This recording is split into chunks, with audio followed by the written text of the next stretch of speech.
भारत और अमेरिका के रिश्ते की बात करें तो इस वक्त आपको एक अलग लेवल की चीज देखने को मिलेगी, जहां एक तरफ सर्जियो गोर ये कहते हैं कि हम भारत के ऊपर भरोसा करते हैं, इसीलिए तो हम कई सारे ऐसे काम करते हैं और कई सारे ऐसे डील करते हैं भारत के साथ जिसे हम सिर्फ विश्वासी देशों के साथ कर सकते हैं। तो वहीं दूसरी तरफ एक पूर्व CIA के अधिकारी कौन सा खुलासा करते हैं भारत के ऊपर में। जानेंगे जियोपॉलिटिक्स में क्या कुछ चल रहा है, हमेशा की तरह जानने को मिलेगा बहुत कुछ। आइए जानते हैं इन खबरों को विस्तार से। अभी अगर बात करें भारत और अमेरिका के संबंधों की, तो खास तौर पर अगर आप सर्जियो गोर को देखेंगे, सर्जियो गोर जब से भारत आए हैं, एक तो सर्जियो गोर बहुत ही खास हैं डोनाल्ड ट्रंप के, और यही वजह है कि डोनाल्ड ट्रंप ने इन्हें भेजा है। इन्हें सही इंफॉर्मेशन चाहिए, सब कुछ इंफॉर्मेशन चाहिए, और ऐसे में ये भारत पहुंचे हैं। भारत में पहुंचने के बाद ये बंदा बहुत एक्टिव भी दिख रहा है। अलग अलग स्टेट में जाना, अलग अलग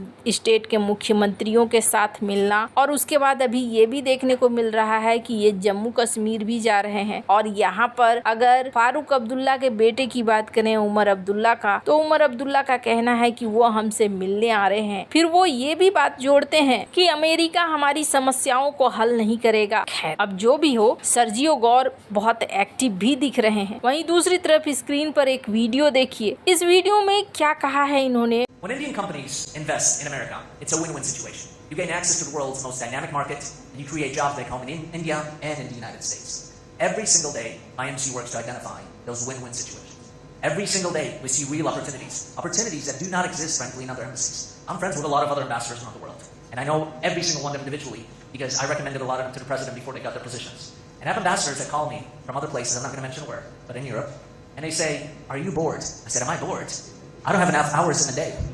And I can't imagine being in one of those places. I'll give you an example. Last week, in one day, I had Meta, I had the CEO of Netflix, and I had the CEO of Rolls-Royce. And that's all before noon. That's a typical day for us. This relationship has unbelievable and incredible potential. To unleash the full power of this economic engine, we must address friction points together as true partners.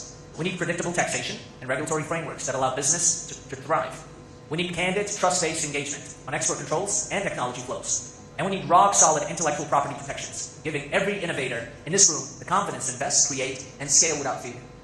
Quite often, I meet companies from around the world that ask me, इन्होंने कहा है कि भारत के ऊपर बहुत ज़्यादा भरोसा करते हैं, इसलिए हम भारत से 40% जेनरिक दवाओं को खरीदते हैं। हालांकि यहाँ पर इन्होंने यही कहा कि हमारे भारत के साथ बहुत अच्छे रिश्ते हैं और भारत के साथ 4 बड़े मुद्दे हैं जिस पर हम लोग काम करते हैं, जैसे अमेरिका और भारत के बीच बायलैटरल ट्रेड जो अब $240 बिलियन से ज़्यादा हो चुका है, और 2030 तक हम $500 बिलियन तक ले जाना चाहते हैं। इसके अलावा वो डिफेंस की बात करते हैं कि भारत और अमेरिका के बीच में डिफेंस कोऑपरेशन लगातार बढ़ता जा रहा है, और इसका बड़ा रणनीतिक कारण चाइना और इंडो पैसिफिक है। टेक्नोलॉजी प्लस AI की भी बात कर रहे हैं वो, कि भारत और अमेरिका का पार्टनरशिप बहुत ज़्यादा खास है क्योंकि इन सेक्टर्स में भी हमें आगे बढ़ना है। इंडो पैसिफिक की भी बात कर रहे हैं, क्वाड की भी बात कर रहे हैं। यानी कुल मिलाकर वो ये कह रहे हैं कि हमारी ग्लोबल पावर पार्टनरशिप है हम दोनों देशों के बीच में,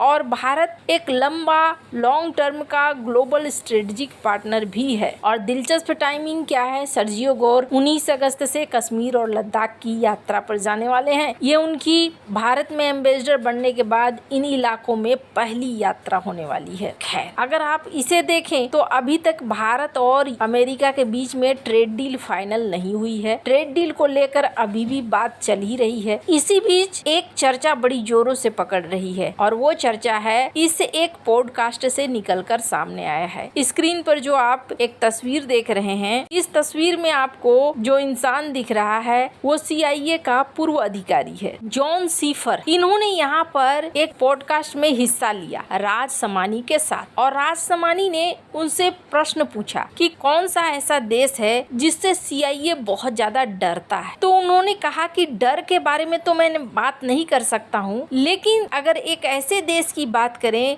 जो अमेरिका से आंखों में आंखें डालकर बात कर सके तो वो देश भारत हो सकता है। इसका असली मतलब वैसे CIA भारत से डरती है ऐसा नहीं है। साइफर ने ये नहीं कहा कि CIA को भारत से डर लगता है या कि CIA भारत को अमेरिका के लिए दुश्मन मानता है। उन्होंने पहले ही कहा कि मैं इस शब्द का इस्तेमाल नहीं करूंगा, डर शब्द का इस्तेमाल नहीं करूंगा, लेकिन भारत एक ऐसा देश है जो आंखों में आंखें डालकर बात कर सकता है। भारत की बढ़ती शक्ति ऐसी हो रही है कि वो अमेरिका के सामने अपने रणनीतिक इंटरेस्ट के आधार पर स्वतंत्र रूप से खड़ा होकर बातचीत कर सकता है। ये इस स्टेटमेंट का सबसे महत्वपूर्ण हिस्सा है। अब भारत में ऐसा क्या बदल गया है? साइफर की बात को पिछले 20 साल के बदलाव से अगर देखें तो भारत अब केवल डेवलपिंग कंट्री नहीं है। साल 2000 के दशक के शुरुआत ने भारत की इंटरनेशनल इमेज काफी हद तक एक गरीब लेकिन बड़ा डेवलपिंग कंट्री की थी। आज दुनिया की बड़ी इकोनॉमी में भारत शामिल हो गया है। न्यूक्लियर पावर है भारत, स्पेस पावर है भारत, मेजर मिलिट्री पावर है भारत, दुनिया की सबसे बड़ी लोकतांत्रिक पॉलिटिकल सिस्टम में से एक है। G20 और ब्रिक्स जैसे प्लेटफॉर्म में महत्वपूर्ण भूमिका निभाता है। इंडो पैसिफिक में एक प्रमुख स्ट्रेटेजिक प्लेयर है। अमेरिका, यूरोप, रूस और मिडिल ईस्ट सभी के साथ संबंध रखता है। इसलिए अमेरिका में भारत को केवल अब एक ऐसे देश की तरह देखना संभव नहीं है जिसे हमें मदद देना है या अभी तो सिर्फ बढ़ ही रहा है। सबसे बड़ा बदलाव क्या आया है भारत में? भारत अमेरिका का पार्टनर है लेकिन अमेरिकन अलाय नहीं है। मतलब ठीक वैसे ही जैसे जापान या नाटो देशों को देखा जाता है। भारत अमेरिका के साथ quad defence technology Indo Pacific में काम करता है। रूस के साथ डिफेंस एनर्जी स्ट्रेटेजिक रिलेशनशिप में है। ब्रिक्स में ग्लोबल साउथ और भी कई फाइनेंशियल आर्किटेक्चर में है। मिडिल ईस्ट के साथ एनर्जी, ट्रेड, इन्वेस्टमेंट करता है। चाइना के खिलाफ बॉर्डर सिक्योरिटी और स्ट्रेटेजिक कंपटीशन करता है, लेकिन चाइना के साथ इकोनॉमिक और मल्टीलेटरल इंगेजमेंट भी बनाए रखता है। ये चीज भारत को अलग बनाती है। अमेरिका भारत को पूरी तरीके से अपने कैंप में लाने की कोशिश कर सकता है, लेकिन भारत का जवाब अक्सर क्या होता है? हम आपके पार्टनर हैं, आपके सबऑर्डिनेट नहीं है। और सबसे बड़ी जियोपॉलिटिकल गेम कहाँ शुरू होती है? चाइना के सामने। अमेरिका के लिए चाइना आज सबसे महत्वपूर्ण स्ट्रेटेजिक कॉम्पिटिटर है,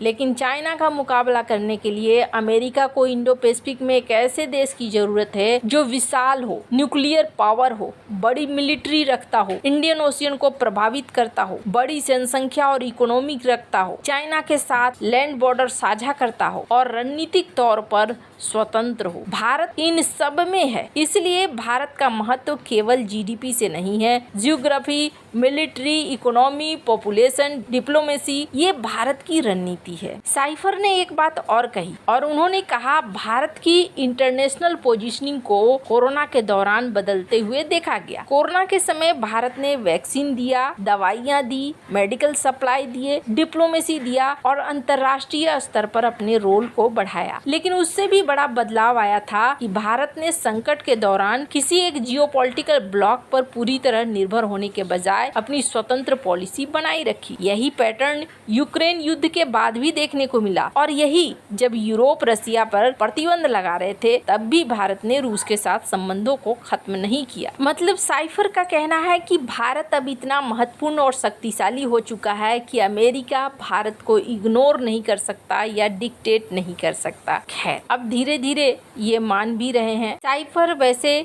CIA के वर्तमान अधिकारी नहीं है। साल 2014 में CIA से रिटायर कर चुके हैं, लेकिन हाँ, उन्होंने ये चीज जरूर बताया कि भारत अब बराबरी पर बातचीत करता है और स्वतंत्र होकर अपनी बात रखता है। आपको क्या लगता है इन सब मामले में? आपकी क्या राय है? कमेंट कर जरूर बताएं। जल्द मिलते हैं अगले वीडियो में नई खबर के साथ।